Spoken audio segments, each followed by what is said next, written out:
இந்த இயக்கத்தில் கோலோச்சி கொண்டிருந்த ஆண்கள் எல்லாம் ஓரமாக அமர்ந்திருக்கிற நிலையை இன்றைக்கு கழகத்தில் ஏற்பட்டிருக்கிறது என்கிற பொழுது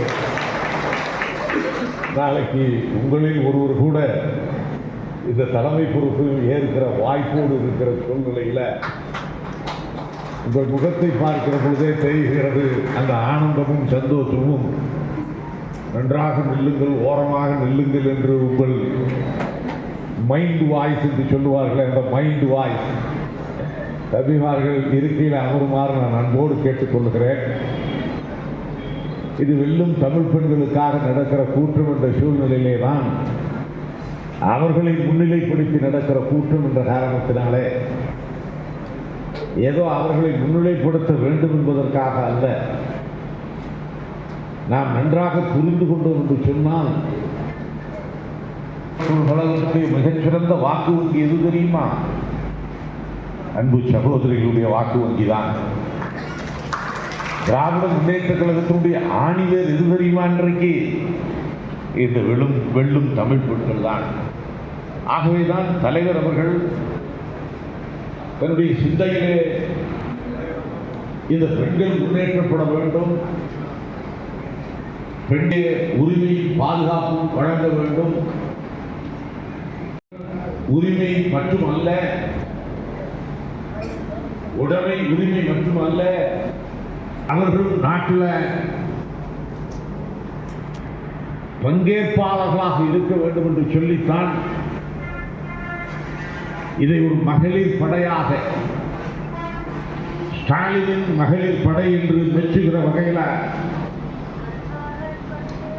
இந்த படையை மாவட்டம் வாரியாக, தொகுதி வாரியாக, வாக்குச்சாவடி வாரியாக உருவாக்கி இருக்கிறார்கள். ஸ்டாலின் மகளிர் படை இவ்வளவு மிடுக்கோடு, ராணுவ மிடுக்கோடு, கருப்பு சிவப்பு துண்டை அணிந்து கொண்டு நீங்கள் இருக்கிற பொழுது இந்த இயக்கத்தை எந்த கொம்பனாலும் ஆட்டவோ அசைக்கவோ முடியாது என்ற நம்பிக்கை எங்களுக்கு வந்திருக்கிறது. அந்த ராணுவ படைக்குரிய அந்த சிகப்பு, கருப்பு, சிவப்பு ராணுவ படையினுடைய மிடுக்கு, அந்த மிடுக்கோடு தான் நாம் களத்திற்கு செல்ல இருக்கிறோம். ஆக அந்த களத்திற்கு செல்வதற்கு முன்னாலே இருக்கிற பயிற்சி தான் இந்த பயிற்சி. கிட்டத்தட்ட மேட்டூர் தொகுதியில 327 வாக்குச்சாவடிகள் இருக்கின்றன. வாக்குச்சாவடிகளில் சகோதரிகளை ஒரு வாக்குச்சாவடிக்கு 10 பெண்கள் என்ற வீதம் 3270 படை வீரர்கள் நம்முடைய 3 தொகுதியிலே மட்டும், மேற்கு மாவட்டத்திலே மட்டும் உள்ளடக்கி இருக்கிறீர்கள். ஒருவருக்கு 50 வீடு என்று எடுத்துக்கொண்டால் கூட இன்றைக்கு இந்த மாவட்டத்திலே இருக்கிற ஒட்டுமொத்த வீடுகளையும் உங்களால் பாதுகாக்க முடியும். அதில் இருக்கிற வாக்கு வங்கிகளை நீங்கள் பாதுகாக்க முடியும். அந்த அடிப்படையிலே தான் இன்றைக்கு நேற்றைக்கு உதித்த திட்டம் அல்ல அது. எவ்வளவோ முதலமைச்சர்கள் இந்த நாட்டிலே இருந்திருக்கிறார்கள். ஏன் நம்முடைய தலைவர் முத்தமிழறிஞர் கலைஞர் அவர்கள் 5 முறை முதலமைச்சராக இருந்திருக்கிறார். மூதறிஞர் ராஜாஜி மண்டையெல்லாம் மூளை, மூது அறிஞர், மிகச்சிறந்த நிர்வாகி, நேபிள் அட்மினிஸ்ட்ரேட்டர், அவர் முதலமைச்சராக இருந்திருக்கிறார். நம்முடைய கர்ம வீரர் பெருந்தலைவர் காமராஜ், அவர் முதலமைச்சராக இருந்த மாநிலம். பேரறிஞர் பெருந்தகை அண்ணா, நம்முடைய காஞ்சி தலைவர், ஏன் எம்ஜிஆர் கூட இருந்திருக்கிறார், அம்மையார் ஜெயலலிதா இருந்திருக்கிறார்கள். இந்த நாட்டை குட்டிச்சுவராக்கிய இபிஎஸ் இருந்திருக்கிறார். எவ்வளவோ முதலமைச்சர்கள் இருந்தாலும் கூட இன்றைக்கு பெண்கள் அவர்கள் முன்னேற்றப்பட வேண்டும். இன்றைக்கு ஆண்களிலே சரிவாகி இருக்கிறவர்கள் பெண்கள் மக்கள் தொகையில இந்த 327 வாக்குச்சாவடிகளில் இருக்கிற மொத்த வாக்காளர்கள் 3 லட்சம் பேர்ல தமிழ்நாட்டிலே 3 கோடிக்கு மேற்பட்ட பெண்கள், ஆண்கள் எவ்வளவு இருக்கிறார்களோ அந்த அளவிற்கு சமமாக பெண்கள் இருக்கிறார்கள். இவ்வளவு காலம் சுதந்திர இந்தியாவுக்கு பின்பு அவர்களுக்கு முறையான வளர்ச்சி திட்டங்கள் இருந்ததா என்று சொன்னால் இத்தனை முதலமைச்சர் காலங்களிலும் தலைவர் கலைஞர் அவர்கள் காலத்தை தவிர்த்து மற்ற காலகட்டங்களில் இருந்ததில்லை. தாய் 8 அடி பாய்ந்தால் குட்டி 16 அடி பாயும் என்பார்கள். அதை போல இன்றைக்கு நம்முடைய தலைவர் தளபதி அவர்கள் உங்களுக்கு வழங்கி இருக்கிற அளப்பரிய பெண்களுக்காக கொடுக்கப்பட்டிருக்கிற திட்டங்கள் இந்தியாவிலே அல்ல, உலகத்திலே வேறு எந்த நாட்டிலும் வழங்கப்படவில்லை. அதுதான் உண்மை. இன்றைக்கு இந்த நாடு உணர்ந்திருக்கிறது. எதிர்கட்சிகள் எல்லாம் இன்றைக்கு நம்மை பார்த்து மிரளுகிறார்கள் என்று சொன்னால் காரணம் தளபதி அவருடைய சிந்தையில மிகச்சிறந்த ஆட்சியாக பெண்களை முன்னிறுத்தி அவர்களுக்கு ஒரு சகோதரனாக, தந்தையாக, ஒரு தாய்மானவராக கொடுத்த திட்டங்கள் வேறு எந்த மாநிலத்திலும் கிடையாது. ஆகவேதான் நீங்கள் எல்லாம் இன்றைக்கு மகிழ்ச்சியோடு இருக்கிறீர்களா? நேற்றைக்கு முந்தைய தினத்திற்கு முந்தைய நாள் காலையில் எழுந்தவுடன் உங்களுக்கு எல்லாம் அதிர்ச்சி, அந்த புன்னகை இன்னும் உங்கள் முகத்தில் இருந்து மாறவில்லை. தமிழ்நாட்டு பெண்களுடைய முகத்தில் இருந்து மாறவில்லை. எழுந்தவுடன் 5000 ரூபாய் கையிலே, 3000 ரூபாய் அட்வான்ஸாக, 2000 ரூபாய் கோடையினுடைய தொகுப்பாக, கண்ணை மூடி அசரவில்லை 3000 வழங்கி 20 நாட்கள் கூட ஆகவில்லை பொங்கல் தொகுப்பு கொடுத்து. ஆக இந்த மாதத்திலே மட்டும் 8000 அதிர்ந்து போனார்கள். ஏன் தெரியுமா நண்பர்களே? யாருக்கும் தெரியாமல் இயக்கத்தில் இருந்த முன்னணி தலைவர்களுக்கு கூட தெரியாது, பொதுச் செயலாளரோ பொருளாளரோ யாருக்கும் தெரியாது, அமைச்சரவையில் இருந்த யாருக்கும் தெரியாது. அவருக்கு மட்டுமே தெரியும் அந்த சதியை முறியடிப்பது என்று எப்படி என்று 5000 ரூபாயை ஒரே இரவனை ஒரே கையெழுத்தில் நாடு முழுவதும் விதைத்து வைத்தார். ஏன் தெரியுமா? அவன் நீதிமன்றம் இன்றைக்கு பல தீர்ப்புகளை பல கோணங்களிலே வழங்குகிறது. இவருடைய சதி திட்டத்தால் அவன் போய் தலையாணை வாங்கிவிட்டு வந்தால் துன்பப்படுவது தன்னுடைய சகோதரிகள் என்று எண்ணி பார்த்துத்தான் ஒரே இரவிலே ஒரே கையெழுத்தில் ஒவ்வொரு குடும்பத்திற்கும் 5000, அந்த பெண்கள் உரிமை தொகை 1,31,00,000 பெண்களுக்கும் ஒரே நொடியிலே இன்றைக்கு அவர்கள் வங்கியிலே வைப்பாக கொடுத்தார். அப்படிப்பட்ட ஆளுமை மிக்க தலைவர் தான் உங்களை நம்பி இந்த இயக்கத்தை ஒப்படைத்திருக்கிறார். நீங்கள் தான் இந்த இயக்கத்தினுடைய கண்கள் என்று நினைக்கிறார். ஸ்டாலின் ஆட்சி நல்லாட்சி தொடரட்டும், நல்லாட்சி தொடரட்டும் என்று சொல்லுகிறோமே, யாரை நம்பி என்று சொன்னால் அது உங்களை மட்டுமே நம்பி.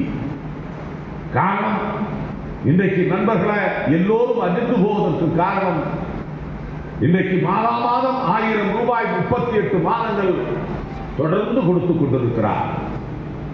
நமக்கு எதிராக நிற்பவர்கள் என்ன சொன்னார்கள்? 1000 ரூபாய் பெண் உரிமை தொகை தலைவர் வழங்கப் போகிறார் என்றவுடன் அது முடியாது, சாத்தியமில்லை என்று சொன்னார் எடப்பாடி பழனிசாமி. பாரதிய ஜனதா கட்சியிலே இருக்கிறவன் ஏளனம் பேசினான். நேற்று பெய்த முறையில் இன்று முளைத்த காணான் ஒரு நடிகர், நான் ஆட்சிக்கு வந்தால் அனைத்து இலவசங்களையும் எடுத்து விடுவேன் என்று ஒப்பாரி வைத்து போயிருக்கிறார். சேலத்தில் ஒருவர் கூட நம்பவில்லை இந்த திட்டம் சாத்தியமா என்று. இதை முடித்து காட்டியிருக்கிறார். ஏன் தெரியுமா?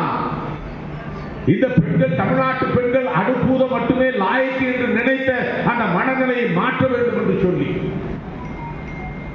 அவர்களுக்கு அனைத்து உரிமையும் பங்கும் இருக்கிறது. அவர்கள் உயர்த்தப்பட வேண்டியவர்கள், அவர் யாரிடத்திலும் கையேற்ற கூடாது, சொந்த காலிலே நிற்க வேண்டும் என்று சொல்லித்தான் ஒரு குடும்பத்திலே அந்த பெண்மணி இல்லை என்று சொன்னால் அந்த குடும்பம் இல்லை என்று உணர்ந்திருக்கிற ஒரு தலைவர் நீங்கள் யாரிடத்திலும் கையேற்க கூடாது என்றதை உரிமை தொகையாக கொடுத்தார். அது மட்டுமல்ல, பிரயாணத்திற்கு கூட பேருந்திலே உங்களுக்கு கட்டணம் இல்லை என்று சொன்னார். ஏன் தெரியுமா? குடும்ப பாரத்தை சுமந்து கொண்டிருக்கிறவர்கள் ஒவ்வொரு முறையும் தாங்கள் செல்ல வேண்டும் என்று சொன்னால் கடவுளிடத்திலே கையேந்தி நிற்க வேண்டிய நிலைமை. தன்னை பெற்றெடுத்த தந்தை உடல்நிலை செய்திகளை பார்க்க வேண்டும் என்று சொன்னால் கூட,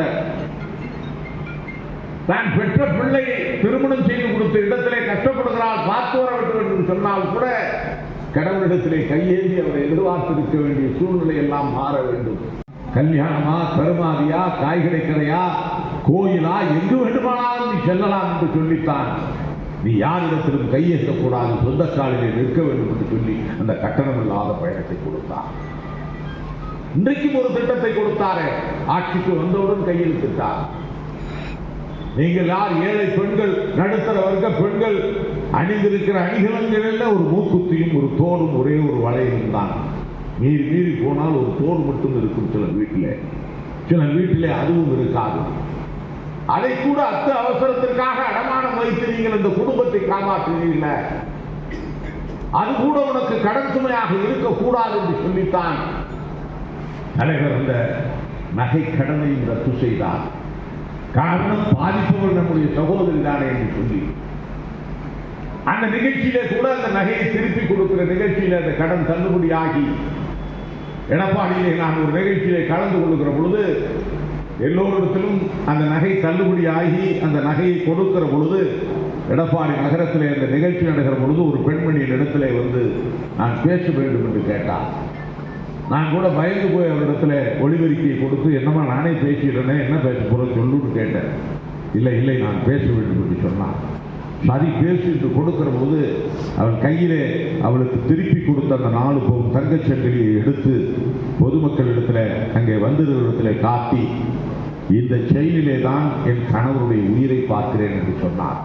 அதோடு நிற்கவில்லை, என் கணவர் உயிருக்கு போராடி கொண்டிருந்த பொழுது இந்த நகையை அடகு வைத்துத்தான் அவரை காப்பாற்றினேன். இன்றைக்கு இந்த நகை என் கையிலே கிடைத்திருக்கிறது, என் கணவருடைய உயிரையே நான் இன்றைக்கு பார்க்கிறேன் என்று அவர் சொன்னார். தளபதிக்கு நன்றி சொல்லுங்கள் என்று சொன்னார். லட்சக்கணக்கான பெண்கள் இப்படி பிள்ளைகள் படிப்பிற்காக அடமானம் வைத்தவர்கள், மருத்துவத்திற்காக அடகு வைத்தவர்கள், அத்தியாவசிய தேவைகளுக்காக பிள்ளைகளுடைய படிப்புக்காக இதுவரை யாராவது செய்திருக்கிறார்களா? ஏன் பெண்கள் படிக்கவே கூடாது என்று நினைக்கிற சமுதாயம் இந்த சமுதாயங்களை மாற்ற வேண்டும் என்று சொல்லித்தானே இன்றைக்கு நம் வீட்டு பெண்கள் பட்டம் பயில வேண்டும் என்று சொல்லி, அவர்கள் பட்டம் பயிலுவதற்கு பணம் தடையாக இருக்கும் என்று சொன்னால் நான் இருக்கிறேன் என்று 1000 ரூபாயை மாதம் கொடுக்கிறார்கள். எந்த ஆட்சியிலே கொடுத்தார்கள்? பழனிசாமி கொடுத்தாரா? வேறு எந்த முதலமைச்சராவது கொடுத்தார்களா? ஏன் பெண் பட்டம் பெற்றார் என்று சொன்னால் அவர் பட்டதாரி ஆனால் அவர் சொந்த காலிலே நிற்பார், அவர் காலமெல்லாம் அந்த பட்டம் அந்த டிகிரி அவளுக்கு உறுதுணையாக இருக்கும் என்று தானே நம் வீட்டு பிள்ளைகள் படிப்பதற்கு அரசுடைய முதலமைச்சராக இருக்கிறவர் தாயாக தந்தையாக இன்றைக்கு அவரை படிக்க வைத்துக் கொண்டிருக்கிறார். மாதம் 1000. அதே மாணவர்களுக்கும் தொடர செய்தார். அவர்களும் எதிர்பார்த்த காரணத்தினாலே இன்றைக்கும் நம் வீட்டு பிள்ளைகள் எத்தனை ஏழை குடும்பங்கள் உங்களுக்கு தெரியும். காலையிலே எழுந்தவுடன் வேலைக்கு போகிற பெண்மணிகள், அவன் பிள்ளை 1ஆம் வகுப்புல இருந்து 5ஆம் வகுப்பு வரை ஆரம்ப பள்ளிக்கு செல்லக்கூடிய குழந்தை பசியோடு போவான். போயிட்டு சொல்லுவார், அவன் 6 மணிக்கு வயலுக்கு போக வேண்டும், 6 மணிக்கு தறி ஓட்ட போக வேண்டும். அதையெல்லாம் மாற்ற வேண்டும் என்று சொல்லித்தானே இன்றைக்கு ஒரு 1ஆம் வகுப்புல இருந்து 5ஆம் வகுப்பு வரை பிடிக்கிற நம் வீட்டு குழந்தைகளுக்கு காலை உணவு, ஒரு நாளைக்கு பொங்கல், ஒரு நாளைக்கு சேமியா, ஒரு நாளைக்கு பருப்பு சோறு என்று சொல்லி இன்றைக்கு அந்த குழந்தைகள் நிம்மதியாக காலையிலே அந்த பள்ளிக்கு செல்லுகிற பொழுது உணவை உட்கொள்ளுகிறார்களா? தன் வீட்டு பிள்ளையை போல ஒரு நாளைக்கு 20 லட்சம் குழந்தைகளுக்கு ஒரு முதலமைச்சர் தினந்தோறும் சமையல் செய்கிறார் என்று சொன்னால் நம்முடைய தலைவர் தளபதி ஒருவர். இந்த திட்டத்தை யாராலும் செயல்படுத்த முடியவில்லை. எவ்வளவோ மாநிலங்கள் முயற்சி செய்தது. எனக்கு தெரிந்து என்னுடைய நண்பர் ஒரு அமைச்சராக இருந்தார் பாண்டியில. அவர் கூட இடத்துல 20 ஆண்டுகளுக்கு முன்பு சொல்லுகிற பொழுது பாலும் பிரெட்டும் கொடுக்கலான் இருக்கேன்னாரு. ஒரு மாதம் கூட கொடுக்க முடியல, வாபஸ் வாங்கிட்டாங்க அந்த திட்டத்தையே. பால் கெட்டு போயிடுது, பிரெட்டு பூசலம் முடிச்சு போயிடுது, பெரிய கெட்ட பேர் வருதுன்னு சொல்லி அந்த திட்டத்தையே கைவிட்டார்கள். இன்றைக்கும் அவர் அமைச்சராக இருக்கிறார். ஆனால் நம்முடைய முதலமைச்சர் நம் வீட்டு பிள்ளைகள் பாதுகாக்கப்பட வேண்டும் என்று சொல்லி 20 லட்சம் குழந்தைகளுக்கு தினந்தோறும் சத்தான உணவை சமைத்து கொடுத்து கனடாவில் இருக்கிறவன் பாராட்டுகிறான். அவன் அந்த நாட்டிற்கு இந்த திட்டத்தை எடுத்துச் செல்கிறான். கனடாவுடைய தலைவர் ஜனாதிபதி. நானும் மக்கள் நல்வாழ்வுத்துறை அமைச்சர் அண்ணன் மாசு அவர்களும் ஒரு முறை ஏற்காட்டில் இருக்கிற குக்கிராம மாரமங்கலத்து பட்டியிலிருந்து 9 கிலோமீட்டர் உள்ள போகணும். பஸ் கிடையாது, நடந்தான் போகணும். அங்க ஒரு 50 வீடு இருக்குது மேல உச்சாங்கிட்ட. அந்த வீட்டுக்கு போய் அவர் சும்மா இருக்கல, மக்களை தேடி மருத்துவம் வருதா, மருந்து மாத்திரம் அந்த கிராமத்துக்கு போதா பார்க்கலாமான்னு எங்களையும் சேர்த்து 5 கிலோமீட்டர் நடக்க விட்டு குட்டி தேய் விட்டு போய் பார்த்தோம் காலையில். அங்க 9 முதியவர்களுக்கு வயதானவர்களுக்கு போய் கேட்டால் 9 பேருக்கும் மாசம் மாசம் அந்த மருத்துவ அங்கே கொண்டு போய் மருந்தை கொடுத்துட்டு வரான். இதுதான் மக்களை தேடி மருத்துவம். இதை ஐக்கிய நாடுகள் சபை பாராட்டுகிறது. நான் இதையெல்லாம் ஏன் சொல்லுகிறேன் என்று சொன்னால் உங்களுக்கு இதெல்லாம் தெரியும், நாட்டு மக்களுக்கு தெரியுமா? அதுதான் இன்றைக்கு நம்மிடத்தில் இருக்கிற கேள்வி. ஆக அவர்கள் இதை புரிந்து கொண்டால், தெரிந்து கொண்டால், அறிந்து கொண்டால் நம்முடைய இலக்கு எளிதாகிவிடும். ஸ்டாலின் தொடரட்டும், தமிழ்நாடு வெல்லட்டும் என்ற இலக்கு மிக எளிதாகிவிடும். நாட்டு மக்கள் இதை புரிந்து கொண்டால். ஏன் சொல்றது தெரியுமா? நான் நாடாளுமன்ற உறுப்பினரா வேட்பாளரா என்ன அறிவிச்சிட்டாங்க கட்சியில. இதே ஏப்ரல் மாதம் 24வது வருஷம் வேட்பாளராக வரும்போது அப்பவும் இந்த திட்டம் இருந்தது. மாசம் 1000 ரூபாய் கொடுத்தாரு தலைவர். 1,20,00,000 பேருக்கு கொடுத்திருந்தார். எப்படி இருக்கும் இந்த தேர்தல் என்று அசிமுத்து பார்த்தேன். 91 தேர்தலில் நின்றுட்டு இருக்கேன். நான் முதல்ல சட்டமன்ற தேர்தலில் நின்ற போது தமிழ்நாட்டிலே அதிக வாக்கு வித்தியாசத்தில் ஜெயிச்சிருக்க ஒரு சட்டமன்ற தொகுதியில். அதனால இந்த முறை என்ன நினைச்சேன், நம்ம தலைவர் தான் 1,20,00,000 பெண்களுக்கு உரிமை தொகை 1000 கொடுக்குறாரு. இந்த எடப்பாடி வேட ஓட்டுக்கு 1000 கொடுக்குறேன்னு வெளியில செய்திகளை கட்சி விட்டுட்டு இருக்காங்க. ஆக மாசம் மாசம் 1000 பெருசா இல்ல ஒரு தடவை அவர் கொடுக்குற 1000 பெருசான்னு பார்த்தா ஒப்பரான நம்ம தாண்டா ஜெயிப்போம். ஜெயிக்கிறது மட்டும் இல்லடா, திருச்செங்கோட்டில் எப்படி அங்க மாநிலத்திலே முதன்மை ஓட்டுல வெற்றி பெற்றோமோ அதை போல இந்த தடையும் 3 லட்சம் ஓட்டு வித்தியாசத்தில் வெற்றி பெற்றுவேன்னு நினைச்சேன். அப்படி ஒரு கனவோட தான் நான் தேர்தல் களத்தில் இறங்கினேன். அப்படி போயிட்டு இருக்க போதுதான் சரி, இந்த திட்டத்தை யாரெல்லாம் அனுபவிக்கிறாங்களோ அவங்களெல்லாம் பார்க்குறவங்களாம் சேர்க்கணும்னு சொல்லி கொங்கனாபுரத்தில் தேர்தல் பரப்புரைக்கு போகையில் 2 ஆயா வந்துட்டு இருந்தாங்க. வண்டி நிறுத்திட்டு போய் ஆயா நல்லா இருக்கேன், நல்லா இருக்குன்னு. பணம் 1000 ரூபா வருதான்னு. வருது அப்படின்னு. சும்மா இருக்கலாம்ல. யார் கொடுத்தான்னு கேட்டேன். போஸ்ட் ஆஃபீஸ் கொடுத்ததுன்னு. அந்த பக்கத்தில் இருந்த ஆயா, இல்லை போஸ்ட் ஆஃபீஸ் இல்லைல்ல பேங்க் கொடுக்குதுடி அப்படின்னு. நெஞ்சே வெடித்துண்டு போல இருந்தது. 3 லட்சம் வாக்கு வித்தியாசங்களை வெற்றி பெறலாம் என்று கருதி எனக்கு அன்றைக்கு ஏற்பட்ட அதிர்ச்சி மிகப்பெரிய அதிர்ச்சி. அந்த அம்மையார் புதியவுடைய தவறு அல்ல. ஆக இதெல்லாம் பார்க்கிற பொழுது இன்றைக்கு நாட்டில் எதற்காக கொடுத்தார் என்பது கூட இந்த பணம் 1000 ரூபாய் கொடுக்குறாரு. உங்களுக்கு கொடுக்க வேண்டியது இல்லையா? வீட்டில் யாருக்காவது ஒருத்தர் வீட்டுக்காரர்கிட்ட கொடுத்துட்டு போகலாமே, இல்லை வீட்டில் பெரியவங்க இருந்தால் கொடுத்துட்டு போகலாமே, இல்லை மூத்த பையனாக இருந்தால் அவனுக்குன்னு சொல்லி அறிவிச்சிருக்கலாமே. ஏன் பெண்கள் உரிமை தொகை அந்த 1000 உங்ககிட்டயே கொடுக்கணும் யாருக்கும் தெரியவில்லை. ஆகவேதான் எடப்பாடி தொகுதியில் நீங்க பார்த்தீங்கன்னா 85,000 பேர் 90,000 பேருக்கு நம்ம இந்த 1000 ரூபாய் உதவித்தொகை அன்னைக்கு கொடுத்தோம். எம்பி எலெக்ஷன் அப்ப 85,000 பேருக்கு. ஆனா திராவிட முன்னேற்ற கழகம் நம்முடைய கூட்டணிக்கு விழுந்த வாக்குகள் 77,000. ஆக இந்த திட்டத்தினுடைய பெருமையை அருமையை நாட்டு மக்களிடத்தில் நீங்கள் கொண்டு செல்ல வேண்டும். ஏன் செய்கிறார்? நான் கூட மருதசாவடிக்கு போயிருந்தேன். உங்கள் வாக்குச்சாவடி வெற்றி வாக்குச்சாவடிங்கிறத என்னை ஒரு 20 வாக்குச்சாவடி குளத்தூருக்கு போனேன். அங்க மகிழ்ச்சாவடிக்கு போகும்போது ஒவ்வொரு வீடா ஓட்டு கேட்டுட்டு போறேன். இந்த திட்டங்கள்லாம் நான் சொன்னதெல்லாம் ஒவ்வொரு வீட்லையும் சொல்லிட்டு அவங்க கிட்ட எல்லாம் எல்லாத்துக்கிட்டையும் ஆதரவு பண்ணுங்க, ஐயாவுக்கு ஆதரவு பண்ணுங்க, திமுகவுக்கு ஆதரவு பண்ணுங்க, உதயசூரியனை பார்த்துக்கணும்னு சொல்லி இந்த விளக்கங்கள்லாம் ஒரு வீட்டுக்கு 5 நிமிஷம் எல்லாத்தையும் மூச்சு முட்டை சொல்லிட்டு போறேன். போகும்போது வழியில ஒரு வீட்டுல ஒரு அம்மா, ஒரு நடுத்தர வயது ஒரு பெண்மணியும் அவங்க வீட்டுக்காரங்க நின்றுட்டு இருக்காங்க. கூப்பிடலாமா வேண்டாமா, கூப்பிடலாமா வேண்டாமான்னு. நான் அவங்களை பார்த்த உடனே ஆசையா போறேன். கூட வந்து ஒன்றிய செயலாளர் என்ன சொன்னார் தெரியுமா? அங்கே வேண்டாம் அப்படின்னாரு. ஏன் போக வேண்டாங்கிறேன்னு, அது பாட்டாளி மக்கள் கட்சி அப்படின்னாரு. அவர் நிர்வாகி அந்த கட்சியில அங்கே போய் பேசி பிரயோஜனம் இல்லை அப்படின்னாரு. இல்லையா, அவங்களும் தமிழர்களையா, நம்ம சொந்தம் ஐயா அவங்கெல்லாம், வாயா பார்க்கலாம், என்னதான் சொல்றாங்கன்னு பார்க்கலாம்னு போனேன். போயிட்டு நல்லா இருக்கியாமான்னு, நல்லா இருந்துச்சு. 1000 ரூபா வருதாமான்னு, வருதுன்னுச்சு. யார் கொடுத்தான்னு கேட்டேன். உங்கள் ஆட்சி தான் கொடுத்ததுன்னு.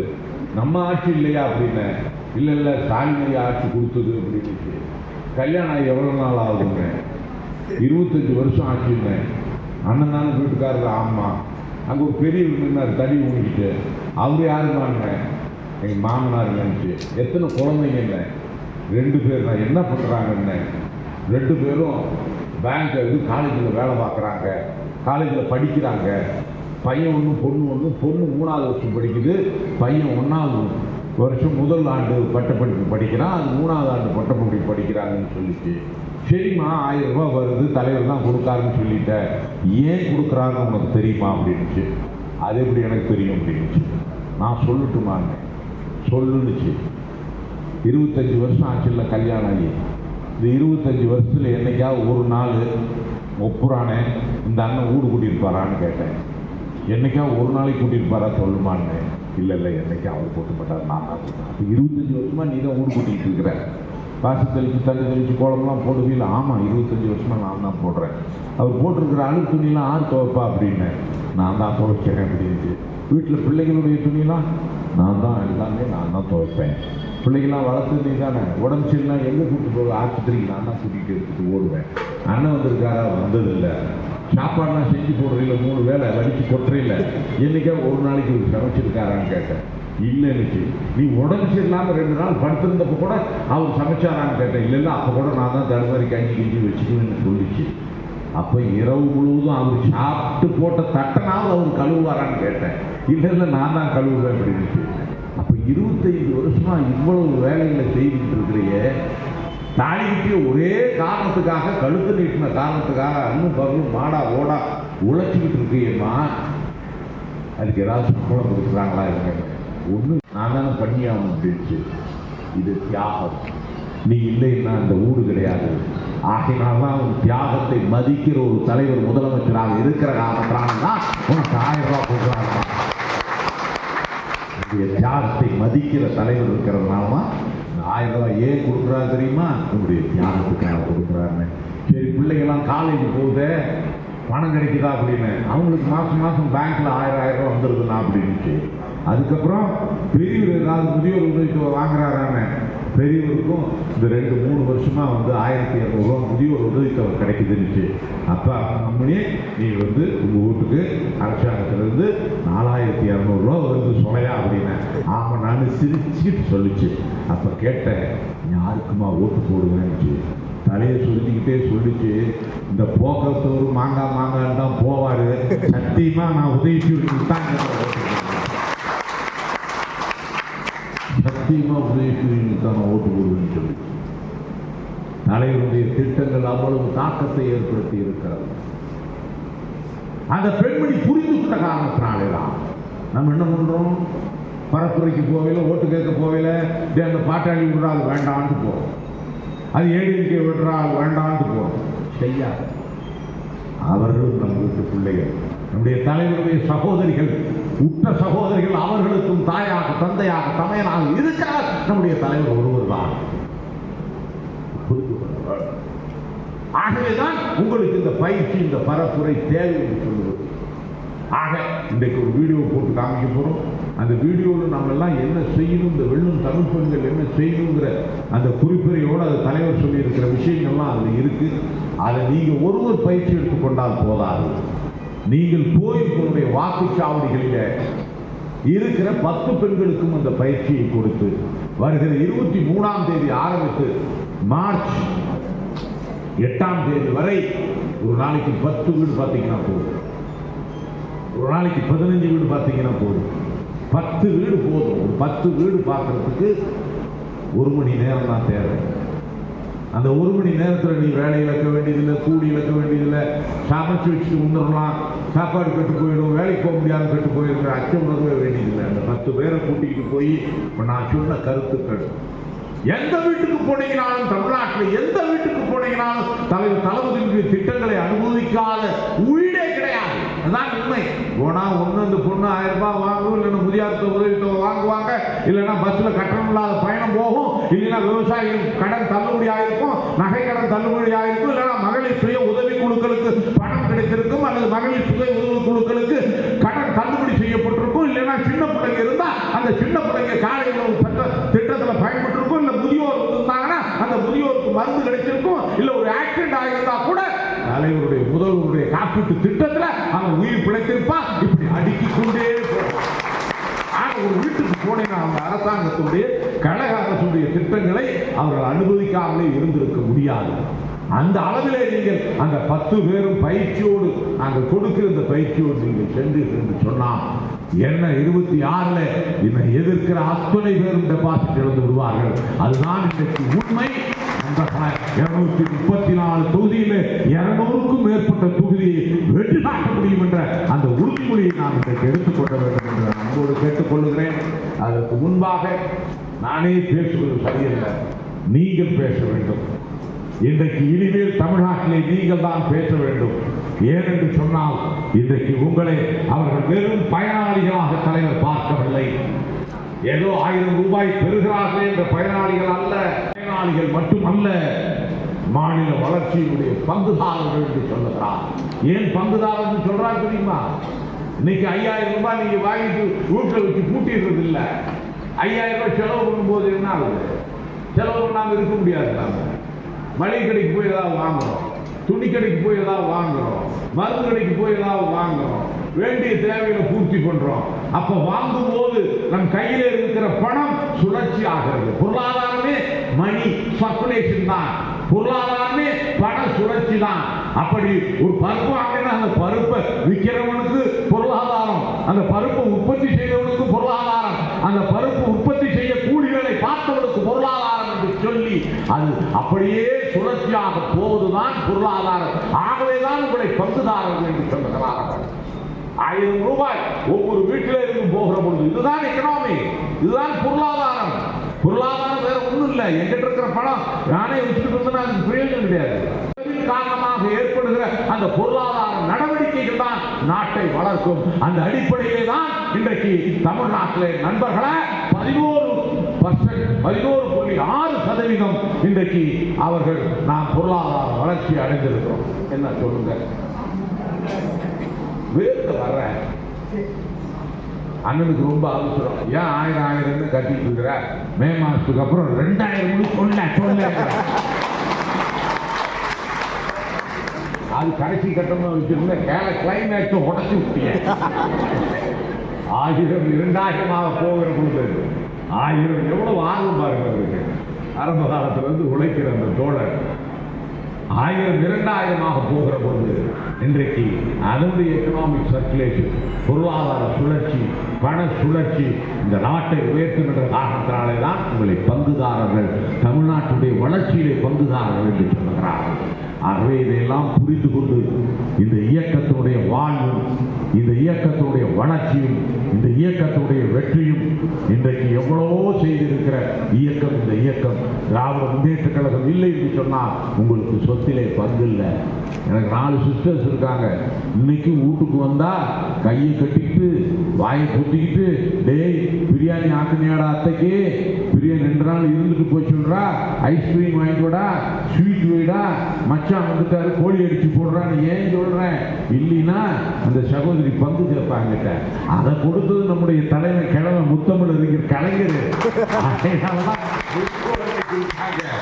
அந்த அந்த சூழ்நிலையை உருவாக்கியது திமுக தான். ஆக உங்களை பார்க்கிற ஒரே ஒரு இயக்கம், உங்களை வார்த்தெடுக்கிற ஒரே ஒரு இயக்கம், உங்களுக்கு பாதுகாப்பான இயக்கம், அதைத்தான் நாட்டு பெண்களுக்கு இன்றைக்கு இருக்கிற முதல்வர் அர்ப்பணித்திருக்கிறார். அதை நீங்கள் மனதிலே வைத்து உங்களுடைய பொறுப்பு என்பது தலையாய பொறுப்பு. இந்த இயக்கம் வெல்லுகிறது என்று சொன்னால் நீங்கள் மார்ச் 8 இருந்து பிப்ரவரி 23 இருந்து மார்ச் 8 வரை நீங்கள் களத்திலே ஆடுகிற அந்த ஆட்டம் தான், களத்திலே நீங்கள் மேற்கொள்ளுகிற பரப்புரை தான், களத்திலே நீங்கள் எடுத்து வைக்கிற வாதம் தான், களத்திலே நீங்கள் சந்திக்கிற குடும்பங்கள் தான், பெண்கள் தான், நீங்கள் சொல்லுகிற திட்டங்கள் தான் இந்த இயக்கத்தை உயர்த்தும் என்று நம்பி உங்களிடத்திலே ஒப்படைத்திருக்கிறார். அதை மனதிலே வைத்து செயலாற்றுங்கள் அன்போடு கேட்டுக்கொண்டு இந்த வெல்லும் தமிழ் பெண்கள் என்ற அந்த காணொலியிலே நீங்கள் என்ன செய்ய வேண்டும் என்பதை முறையாக விளக்கி இருக்கிறார்கள். அதற்கு பிறகு ஒரு 10 நிமிடத்தில் நான் என்னென்னவெல்லாம் எப்படியெல்லாம் நீங்கள் செய்ய வேண்டும் என்பதை உங்களுக்கு விரிவாக சொல்லி முடிக்கலாம் என்று கருதுகிறேன். நன்றி, வணக்கம். எல்லாம் மனதிலே பதிய வைத்திருப்பீர்கள். அதை போல நம்முடைய தலைவர் அவர்கள் நமக்காக அனுப்பி இருக்கிற இந்த குறுஞ்செய்தி படத்தையும் பார்த்தீர்கள். நாம் எவ்வாறு செயல்பட வேண்டும், எப்படி செயலாற்ற வேண்டும் என்று. இதை நீங்கள் எவ்வாறு செயல்படுத்த போகிறீர்கள் என்பதை நீங்களே உங்கள் மேடையில் சொல்லலாம். தப்பில்லை.